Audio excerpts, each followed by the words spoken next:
Hello and welcome to Fast and Factual on Firstpost, where we bring you the top 50 stories from around the world. I'm Alison Lagrange, coming to you live from Durban, South Africa. Let's begin. Our top focus comes in from West Asia. At least 11 Palestinians have been killed by Israeli forces in the northern West Bank. 5 were killed in an airstrike on Al-Farah refugee camp, and 6 others died in a drone strike and clashes in Jenin. The Israeli operation is targeting multiple cities, namely Jenin, Tulkarm, Nablus, and Tubas.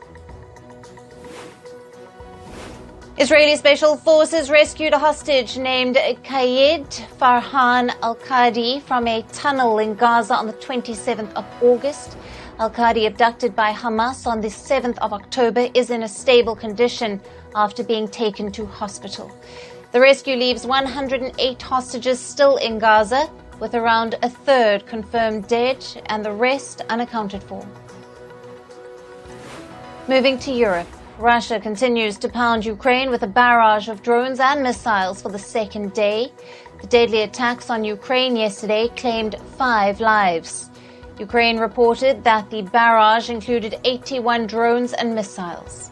The attacks destroyed residential buildings, homes, and a hotel across different cities. Ukrainian President Volodymyr Zelensky said that some missiles were intercepted by Western-supplied F-16 fighter jets.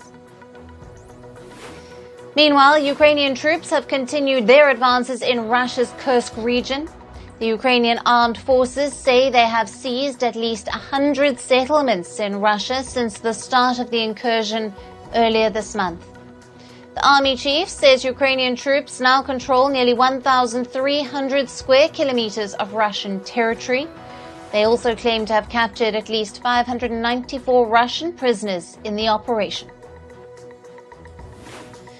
In the United States, new charges have been filed against Donald Trump for his alleged attempt to overturn the 2020 elections.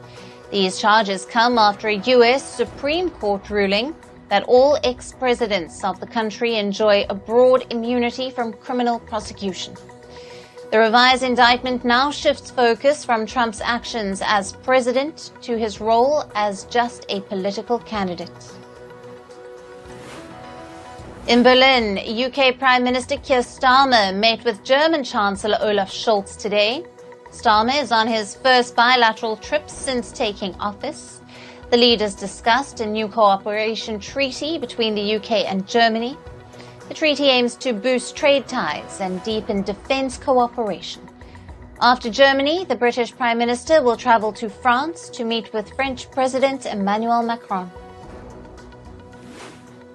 And moving to the Korean peninsula, North Korea tested its multiple rocket launch systems today. The test was observed by the country's leader Kim Jong-un. North Korean state media released photos of the test showing Kim alongside military officials. The test coincides with the annual military exercises by South Korea and the United States. Hundreds of student graduates are protesting a new Canadian federal policy risking their deportation. The policy change affects over 70,000 international students, mostly from India. Students have been camping outside the Legislative Assembly in Prince Edward Island, and this for over 3 months. Now, these similar protests have occurred in Ontario, Manitoba, and British Columbia against reduced permanent residency nominations and study permits. In North America, Mexico has paused relations with the U.S. and Canadian embassies. President López Obrador announced on the 27th of August. The freeze follows criticism from the embassies over a proposed judicial reform. The reform aims to elect judges, including Supreme Court justices, by popular vote. Both the U.S. and Canadian officials have expressed concerns about the potential impacts on investment and judicial independence. Mexico's Navy scored a major win, seizing nearly 7.2 tons of drugs on the 23rd of August. The thrilling high-speed boat chase near the city of Manzanillo was caught on camera. They found nearly 5.6 tons of what's likely cocaine in 3 motorboats. In a separate operation, another 1.6 tons of drugs were nabbed near Lazaro Cardenas. In South Asia, police in the Maldives are looking into a possible scheme to remove President Mohamed Muizu by inflaming public frustration over the country's financial troubles. The issue escalated last week when the main commercial bank in the tourist hotspot significantly reduced how much foreign currency Maldivians could spend. Muizu called this an illegal attempt to turn people against his government and incite protests that could lead to his removal. Police announced an investigation into the alleged coup plot. And moving to some weather updates. Arabat Dam in northeast Sudan collapsed due to severe flooding. At least 30 people lost their lives and more are feared dead. Scores of people are reported missing. Meanwhile, authorities said at least 132 people have died due to flooding and heavy rains in Sudan this year. Flooding has also caused difficulty in delivering aid to the war-torn country. At least 31 people died due to severe rains and floods in the Indian state of Tripura. The unprecedented situation has displaced over 72,000 people. At least 492 relief camps have been set up, providing shelter to the flood-affected people. Local authorities have allocated $690 million to 8 districts of the state. An additional $50 million have been given to the agriculture and power departments. And heavy rains continue to wreak havoc in the Indian state of Gujarat too. At least 15 people have died due to massive floods in the state, and over 23,000 people have been evacuated. Amid the incessant rain in Gujarat, many rivers have also crossed the danger mark. Authorities have deployed teams to support the disaster management efforts. According to researchers from India's Fakir Mohan University, lightning strikes are killing nearly 1,900 people in a year in India. Researchers warned climate change has led to an alarming rise in lightning strikes. Lightning caused over 100,000 deaths between 1967 and 2020, and there has been a significant rise from 2010 to 2020. In an extremely strong typhoon, Shanshan is nearing Kyushu Island of Japan. The authorities warned of heavy rains and violent storms in the region. 3 members of her family were reported missing following a landslide. Heavy downpours also swept away a mud house. Shanshan is expected to hit Kyushu Island by Thursday. Multiple domestic and international flights have been cancelled. Local authorities have also suspended their bullet train services. And flash floods have battered the area near Havasu Creek in Arizona in the U.S. The creek is located near the Grand Canyon National Park. 1 person died due to the flash floods. Hundreds of tribal members and hikers were also evacuated. A massive wildfire broke out in the Croatian city of Zarnovica. Now, hundreds of firefighters were deployed to contain the raging blazes. The firefighting team prevented the fire from spreading further. However, officials worried that the heavy winds could reignite the wildfire. The U.S. state of Chicago grappled with extreme heat wave. The temperatures are expected to soar as high as 37 degrees Celsius. Authorities have also issued excessive heat warnings for other states, and several U.S. states are trying to tackle the rising heat by opening cooling centers. Some schools also plan to dismiss early amid extreme heat. And in the northern Mexican state of Chihuahua, people are suffering from severe droughts. The state has faced unusually low rainfall in recent years, and this year too, rain has been below expectations. Officials say the agricultural sector has also incurred huge losses as farmers are unable to irrigate their crops. On to business and tech news now. Apple has reportedly laid off about 100 employees. The job cuts affected roles in units like the Apple Books app, Apple Bookstore, and Apple News. Some engineering roles were also eliminated in the latest round of cuts. The headcount reduction is a part of the iPhone maker's strategy to prioritize critical units. Reports say Apple is reorganizing teams to focus on artificial intelligence. Meanwhile, Apple has announced a partnership with the Indian telecom group Bharti Airtel. Apple will provide music and video streaming services for free to Airtel's premium customers. Airtel has about 281 million premium subscribers in India. Bharti Airtel says it will shut down its own streaming music service, Wink Music. And Meta Platforms are shutting down its third-party virtual reality studio called Meta Spark. The tool allowed developers to create custom filters and effects for Instagram and Facebook. The social media giant says it will close the virtual reality studio in January next year. Filters, masks, and 3D objects created using the studio will also be removed. Social media platform X suffered a brief outage today. The outage lasted less than an hour but affected thousands of users. Reports say users in the US, UK, and Canada were mostly affected by the outage. So far, X has not made any comment. South Korea says it will ask Telegram and other social media platforms to help block sexually explicit content. The move is a part of the country's effort to tackle growing digital sexual abuse cases. South Koreans have been outraged after recent reports of explicit deepfake content spreading online. Reports have found images and videos of South Korean women in Telegram chat rooms.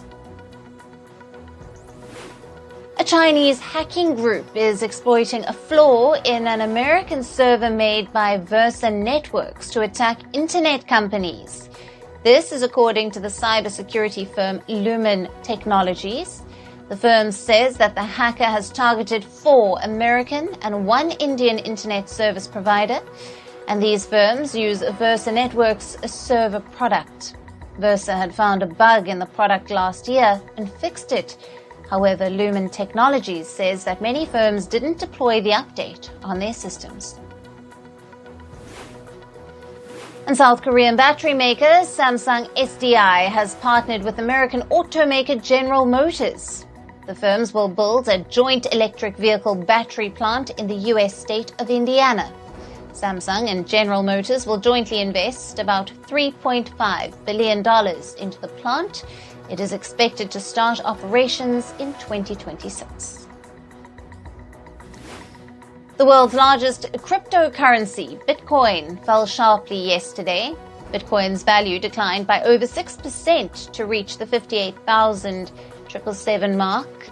And the cryptocurrency declined after rising sharply last week. Bitcoin had soared after U.S. Federal Reserve Chair Jerome Powell suggested that it was time to cut interest rates. American retailer Walmart has announced new services for sellers on its online marketplace Walmart.com. The firm says it will help sellers transfer goods from Asia directly to its U.S. warehouses. Walmart will also fulfill orders and manage returns on behalf of the sellers. The retailer says that these initiatives are designed to help marketplace sellers meet demands during holiday season. Scandinavian airline SAS has emerged from bankruptcy proceedings in the United States. The airline filed for bankruptcy protection in 2022. It was struggling amid low demand and high debt. SAS has now restructured over $2 billion of its debt. The firm's new owners include Air France, hedge fund Castle Lake, and the Danish government. And moving on to sports, and we start with cricket. Now, Indian Cricket Board Secretary Jay Shah has been appointed as the chairman of the International Cricket Council, or the ICC. Shah's election was uncontested, meaning he was the only nominee in the role. Current ICC chairman Greg Barkley will step down in November, and Shah has said that he will focus on growing cricket's global presence. The West Indies won the final T20 international match against South Africa by a whopping 8 wickets. The match was interrupted by rain and the target was revised to 116 runs under the Duckworth-Lewis method. Now Shy Hopes scored an unbeaten 42 and Nicholas Pooran added 35 off 13 balls for West Indies. They reached the target with ease, with 22 balls to spare.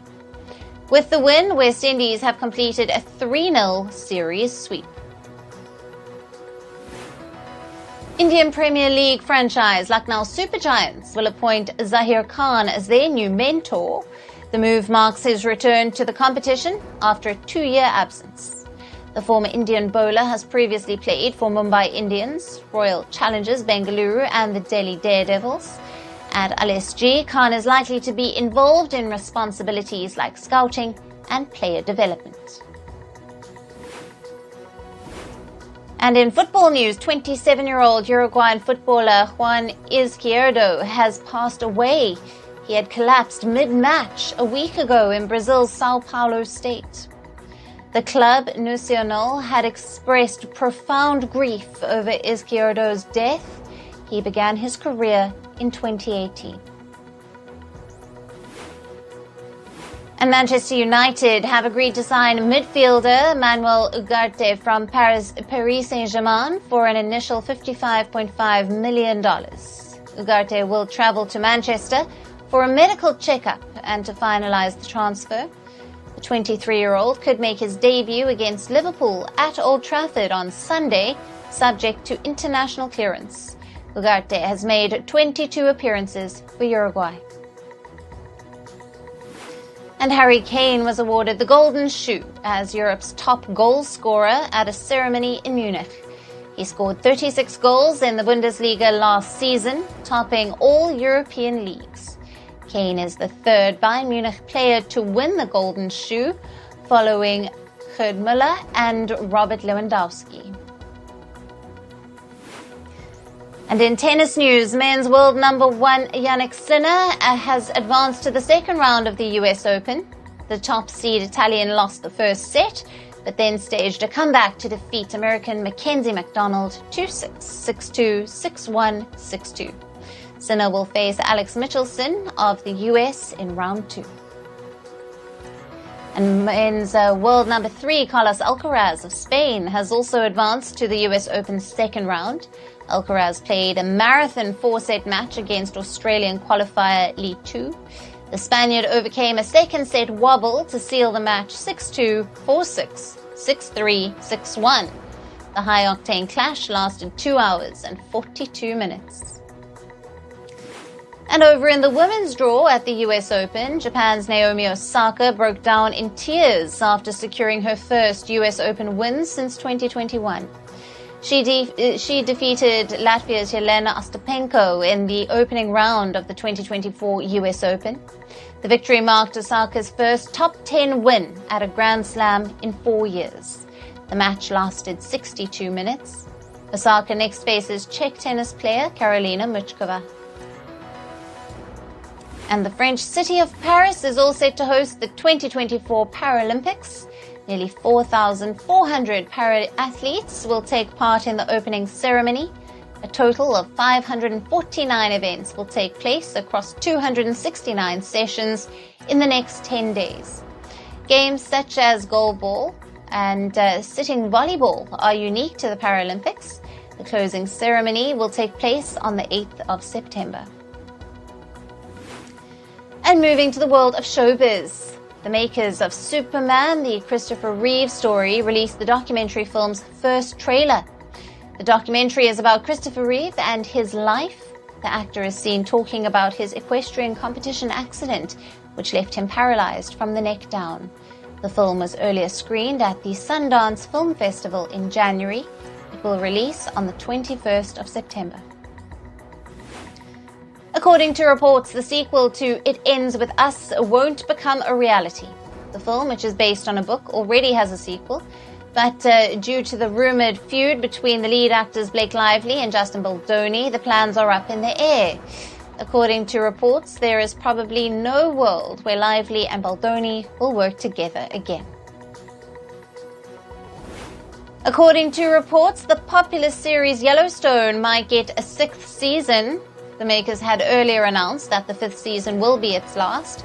But now, reportedly, Kelly Riley and Cole Hauser are in talks with the makers for a 6th installment. The production house has plans in the pipeline for the show to continue beyond the upcoming 5th season. And Indian filmmaker Rema Das's film Village Rockstars 2 has been selected for the 29th Busan International Film Festival. It will compete with 8 other international films in the competition section category. The first installment of this film was also India's official entry to the Academy Awards in 2019. The Busan International Film Festival begins on the 13th of September in South Korea. Singer Joe Jonas has put an end to all speculations that suggested that his upcoming album is about his former wife, Sophie Turner. He said in an interview that he is not trying to come for anyone. Jonas says that he has a beautiful life with 2 children and he is happy. His album Music for People Who Believe in Love will release on the 18th of October. And American rapper and musician Lizzo has hinted at releasing a new album. She took to Instagram and shared with her fans that she will write an album about what she has done for her mental and emotional health. This comes 2 days after she shared that she is taking a gap year for her well-being. And comedian W. Kamau Bell has been roped in to host the 45th Annual Documentary Emmy Awards. Organizers feel that Bell's sensitivity and expertise is a perfect fit. Last year, he won a Children's and Family Emmy for Outstanding Non-Fiction Programming for 1000% Me, the Growing Up Mixed. Now, this year's ceremony is on the 26th of September. Hollywood actor Channing Tatum, in an interview, revealed that he wore new T-shirts for a year to avoid doing laundry work. He admitted that he hates doing laundry. The actor said that he would look at a T-shirt and think that he can wear it at least twice a week. And according to reports, Jennifer Lopez used to spend quite a lot of her time to help Ben Affleck's bad mood. Now, she tried to keep him happy during their marriage. This comes days after Lopez reportedly filed for divorce from Affleck. According to the court documents, they separated on the 26th of April this year. And lastly, writer Roberto Orci, who has written projects like Star Trek and Transformers, has been accused of beating and sexually assaulting his wife. His wife and actor Adele Heather Taylor alleged in a lawsuit that the writer is bipolar, alcoholic, and frequently turned violent. She also alleged that he would drag her around the house and beat her. And that's all on this episode of Fast and Factual.